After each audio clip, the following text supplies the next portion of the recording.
بریلی کے تاجدار کہتے ہیں اے رضا تمہارے دماغ کے بڑے چرچے ہیں، پورے عالم میں تمہارے فتووں کی دھوم ہے، مگر اے رضا عقل کی بات تو یہ تھی، دماغ کی بات تو یہ تھی کہ ایک بات تو بتاؤ، کبھی کسی مدینے کے کتے کے پیر بھی چومے کہ نہ چومے؟ مدینے کی بات نہیں ہو رہی، سگان طیبہ کی بات کرتے ہیں۔ کہتے ہیں رضا کسی سگے طیبہ کے پاؤں بھی چومے۔ سیکھو اعلیٰ حضرت سے، آقا سے محبت کیسے کرنی ہے، شہر مدینہ سے محبت کیسے کرنی ہے۔ ارے مدینے کے سگان سے، مدینے کے سگ سے انداز کیا ہوتا ہے۔ وقت کا امام کہتا ہے رضا کسی سگے طیبہ کے پاؤں بھی چومے کہ تم اور آہ کے اتنا دماغ لے کے چلے۔ سنو یہ انداز ہے اعلیٰ حضرت کا، نبی پاک کی بارگاہ میں وارفتگی کا۔ سیدی اعلیٰ حضرت کی شاعری میں قرآن و حدیث کا رنگ کیسا نظر آتا ہے، اور کس قدر یوں سمجھیے کہ نظر ہے قرآن و حدیث پر، اور پھر اس کو کیسے خوبصورت اشعار میں میرے آقا اعلیٰ حضرت استعمال فرماتے ہیں۔ قرآن پاک میں اللہ کریم فرماتا ہے وَأَمَّا السَّائِلَ فَلَا تَنْهَرْ، اور منگتا کو نہ جھڑکو۔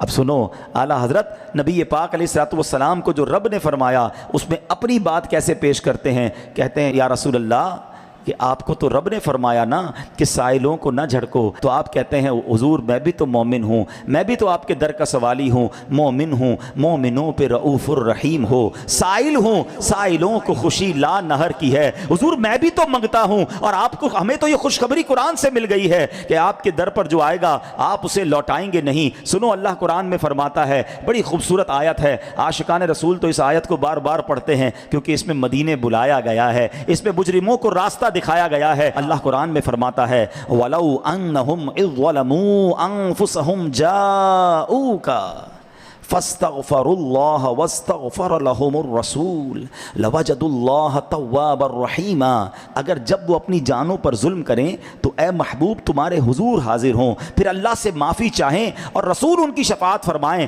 تو ضرور اللہ کو بہت توبہ قبول کرنے والا مہربان پائیں۔ اب ذرا سنیے گا کہ اب اس آیت میں ہمیں کہا گیا ہے کہ نبی پاک کی بارگاہ میں جانا ہے، لفظ استعمال ہوا جاؤ کا۔ اب اس لفظ کو کس طرح اشارے میں استعمال فرما کر کیا خوبصورت بات کی، اور بارگاہ رسالت میں عرض کرتے ہیں حضور مجرم بلائے آئے ہیں، جاؤ کا ہے گواہ، ہم آئے نہیں ہیں حضور، ہمیں بلایا گیا ہے، ہمیں تو قرآن نے حکم دیا ہے، ہم مجرم ہیں، ہم گناہ گار ہیں، اور حضور قرآن کے حکم پر آئے ہیں، مجرم بلائے آئے ہیں، جاؤ کا ہے گواہ، پھر رد ہو کب یہ شان کریموں کے در کی ہے، مانگیں گے مانگے جائیں گے، منہ مانگی پائیں گے، سرکار میں نہ لا ہے نہ حاجت اگر کی ہے۔ تو سبحان اللہ، بڑی مشہور حدیث ہم سب نے سنی ہوگی، انما انا قاسم واللہ المعطی، آقا فرماتے ہیں اللہ دینے والا ہے اور میں بانٹنے والا ہوں۔ یہ بخاری شریف کی حدیث ہے۔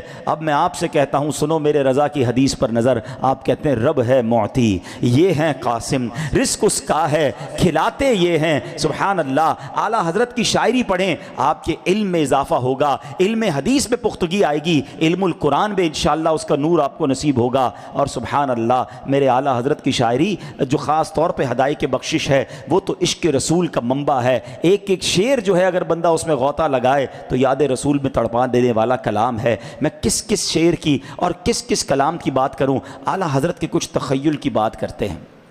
اعلیٰ حضرت امام اہل سنت جو ہیں، دیکھیے جو فنا فی الرسول کے مرتبے پر ہوتا ہے نا، کاش اس کیفیت کا مجھے اور آپ کو ذرہ نصیب ہو جائے۔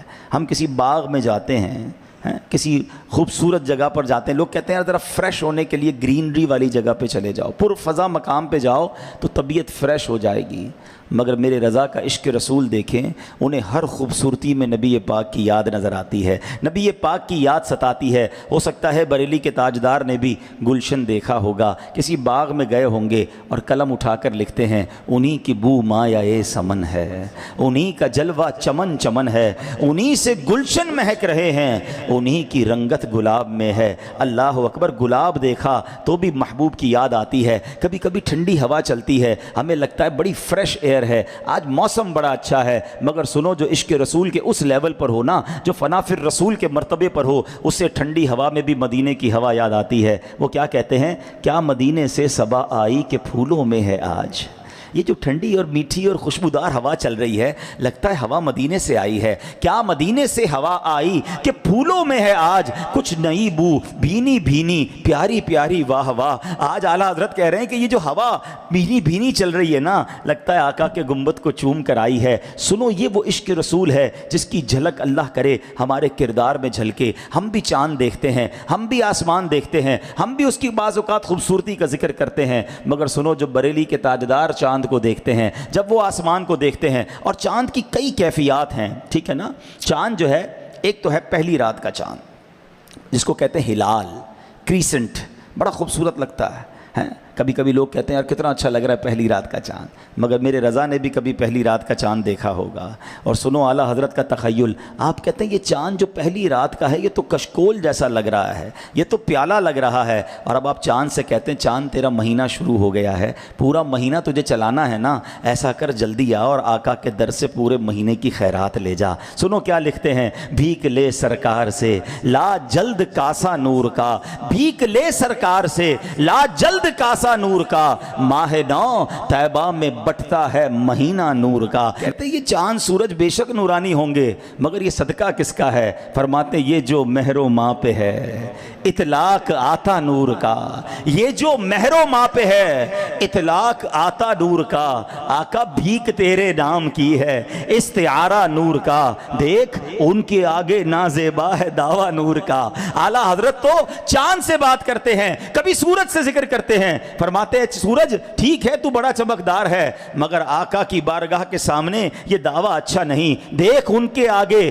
نازیبا ہے دعویٰ نور کا، مہر لکھ دے یہاں کے ذروں کو مچلکا نور کا۔ نبی پاک سے محبت کیسے کرنی ہے وہ ہمیں امام عشق و محبت سکھاتے ہیں۔ سبحان اللہ، آقا کی شان بیان کرنے کے لیے کبھی تو بریلی کے تاجدار قلم اٹھاتے ہیں اور لکھتے ہیں زمین و زمان تمہارے لیے، مکین و مکان تمہارے لیے، چنین و چنا تمہارے لیے، آقا بنے دو جہاں تمہارے لیے، دہن میں زباں تمہارے لیے، بدن میں ہے جاں تمہارے لیے، حضور ہم آئے یہاں تمہارے لیے اور اٹھے بھی وہاں تمہارے لیے۔ سبحان اللہ، میرے اعلیٰ حضرت کو نبی پاک سے جو محبت کا یوں سمجھیے اعزاز حاصل ہوا، انعام حاصل ہوا، اللہ اس کا صدقہ ہمیں عطا فرمائے۔ سیدی اعلیٰ حضرت 100 سال سے زیادہ ہو گئے ہیں، مگر آج بھی مدینے جانے والے کو سمجھاتے ہیں کہ دیکھو جب مدینے جانا ہے نا تو انداز کیسا ہونا چاہیے۔ ابھی مدینہ آیا نہیں ہے، مگر اعلیٰ حضرت مدینے کے رستے کے بارے میں سمجھاتے ہیں کہ واروں قدم قدم پہ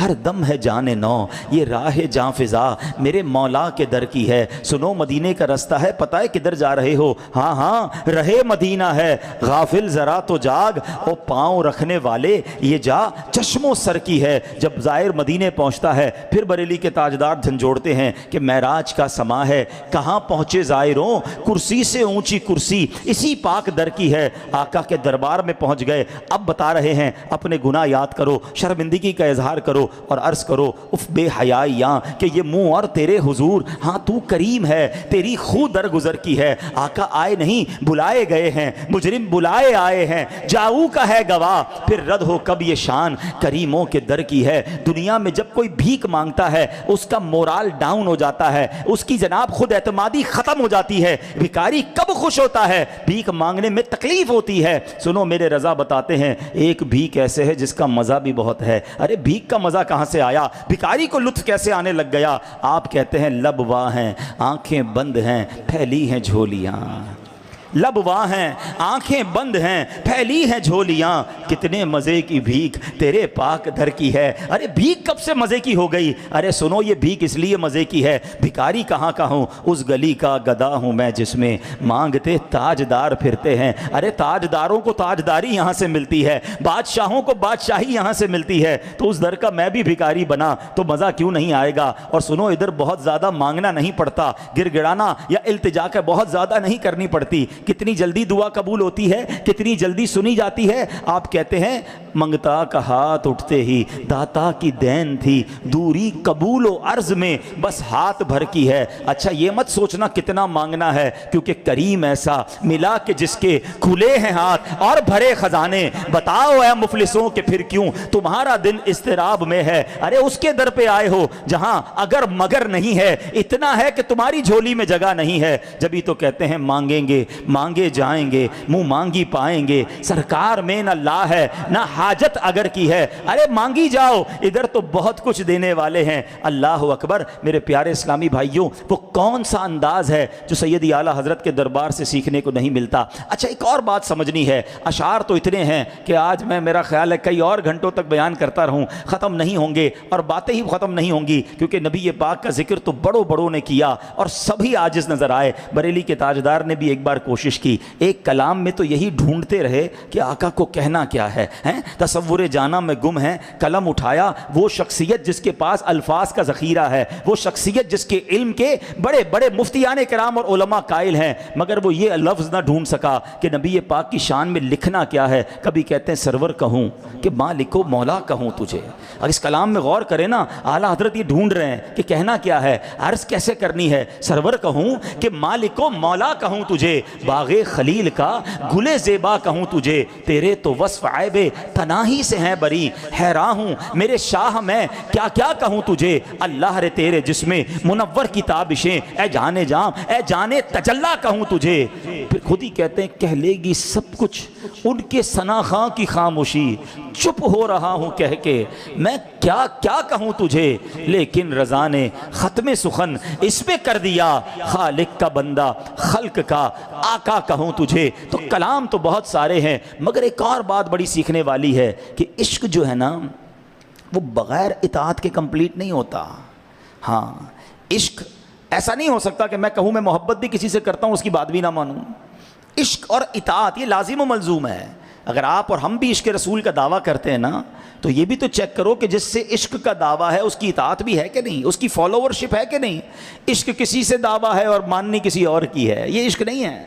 بریلی کے تاجدار کی بارگاہ میں اطاعت رسول کا وہ جذبہ ملتا ہے کہ عقل حیران رہ جاتی ہے۔ واقعات تو بہت سارے ہیں، مگر یقین کیسا میرے آقا کی زبان سے جو نکلا اس لفظ پر یقین کیسا ہے۔ آپ ایک بار حج کو جا رہے ہیں، مدینے جا رہے ہیں، والدہ محترمہ بھی ساتھ ہیں، اور اب جو پانی کا جہاز ہے اس طوفان میں گر گیا، اور طوفان بھی کیسا کہ جو طوفان میں جہاز میں لوگ تھے نا انہوں نے کفن پہن لیے، گھبرا گئے، بڑی بڑی موجیں آ رہی ہیں۔ والدہ صاحبہ بھی تھی، وہ بھی ٹینشن میں آ گئی۔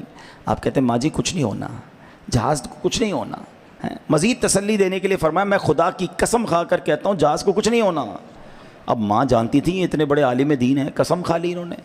تھوڑی دیر ہوئی تو طوفان ٹل گیا، نارمل ہو گیا۔ ماں جی نے پوچھا قسم کیسے کھائی تھی، اتنا یقین کیسے؟ کہ میرے آقا نے ایک دعا سکھائی ہے، احادیث میں یہ دعا ملتی ہے، بسم اللہ مجریہا و مرساہا ان ربی لغفور الرحیم۔ جو کوئی پانی کے جہاز میں داخل ہوتے ہوئے، پانی کے جہاز میں سوار ہوتے وقت یہ دعا پڑھ لے، میرے آقا کہتے ہیں اس کی کشتی نے نہیں ڈوبنا۔ میرے آقا کی دعا پڑھ لی تھی، ماں جی کشتی نے کیسے ڈوبنا تھا؟ سنو بریلی کے تاجدار نے، ہو سکتا ہے اسی طوفان میں وہ شعر لکھا ہو کہ آنے دو یا ڈبو دو اب تو تمہاری جانب، جا بھی تو مدینے رہے تھے نا، حضور آنے دو یا ڈبو دو اب تو تمہاری جانب، کشتی تمہیں پہ چھوڑی لنگر اٹھا دیے ہیں۔ کیا خوبصورت انداز ہے بریلی کے تاجدار کا۔ کاش میں اور آپ یہ سیکھ جائیں کہ جب حدیث پاک نظر سے گزر جائے، جب نبی پاک کا قول سامنے آ جائے تو اب یقین ہو جائے کہ آقا نے فرمایا ہے، اب اس پر عمل کرنا ہے، اب اس کو فالو کرنا ہے، اب اس کی اطاعت کرنی ہے، کیونکہ عشق جو ہے وہ بغیر اطاعت کے کمپلیٹ نہیں ہوتا۔